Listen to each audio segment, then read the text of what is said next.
When is the appropriate time to tell your cat/dog that they are adopted? Lol. My wife and I were fosters of a Chiweenie a broken leg, and although I knew immediately that we would be foster failures, we actually didn't make the decision to keep the little one until the cast came off. Up until that point, Papa was absolutely silent, well behaved and stole our hearts. So we took her to the SPCA, had the cast removed, admitted our failure, and paid the fee to keep her. When we got her home, she plopped down on the floor and let out one single loud woof, as if to say, now that I'm here to stay, I can be myself. She knew. We laughed, she rolled over, and has been the best dog we've ever had. AWW. This is way too wholesome. She's such a good girl, isn't she? This 100 times. You don't have to make them believe that you are their biological parent in order for them to love you. That is called psychological warfare. You are grooming them into believing that, when in reality you're scared that they may grow thinking of you not as a parent, but as a stranger with good Samaritan ideas. It's not about blood, it's about love. If you give love, you receive love. But if you're already abusive, I can see how it would seem like a great idea to groom them into believing that they have no choice but to protect you and care for you when your flimsy ass can't do it any better, just so you don't end up dying alone like the miserable being that you've always been. Haha JK. You are quite mad, you know. The Costco pharmacist called me the other day and asked me if this is Duke's owner. I said this is Duke's mother. She apologized and said she wasn't aware of the relationship. Hahaha, this reminds me of having to ask a pharmacist to add cherry flavoring to my dog's hydrocodone syrup because Walgreens taste better, but Publix is $15 cheaper. It was odd. You don't want a pharmacist, you want a bartender. Lol. And also you must have a very discriminating dog there, and one who is an excellent communicator. He's 14. A poodle and probably the smartest one in the family. He's had health insurance 12 years longer than I have. My cat is more of a chirp than a meow. I'm convinced he talks to me, cause he always responds when I chirp at him. I've no idea what I'm saying though. My cat and I chirp at each other too. That usually leads to her walking up to me and nuzzling hard. My cat chirps, but she also does a little meow which sounds like hi when she comes in. So not being rude, I say hi back, and she does it again. Can go on for some time hi, until I break with a how are you? What have you been up to?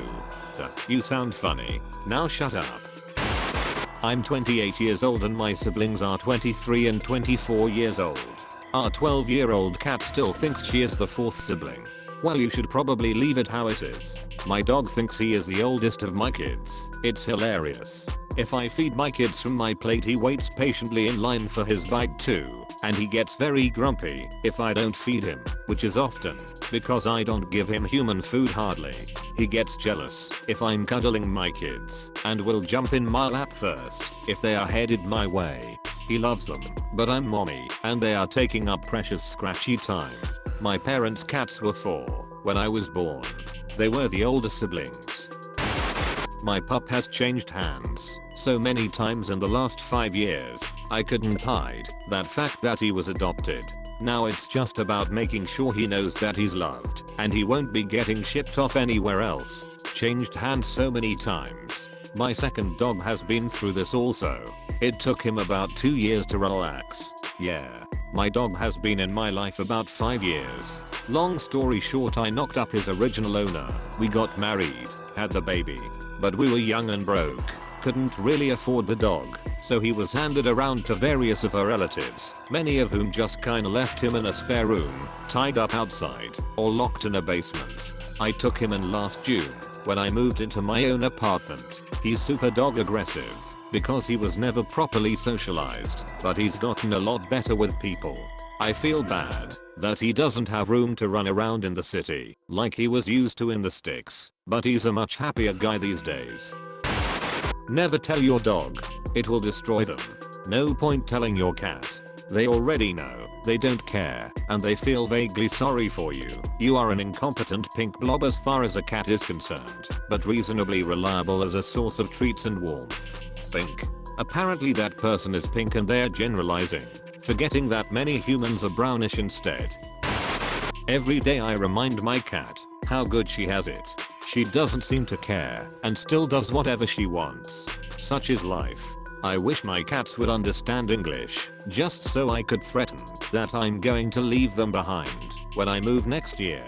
I never would, but maybe they'd stop throwing plates on the floor when I have to work late. I'm glad my cat can't understand English, so I can vent without hurting her feelings. Yeah, I tell my dogs that they're lucky, but they still get moody. Last night I took them for an afternoon walk, gave them some belly rubs, put some freshly cooked chicken on top of their dog food at dinner time, then took them for a late walk. But when I went to watch a movie, one got grumpy that I had my feet on the ottoman he likes to snooze on.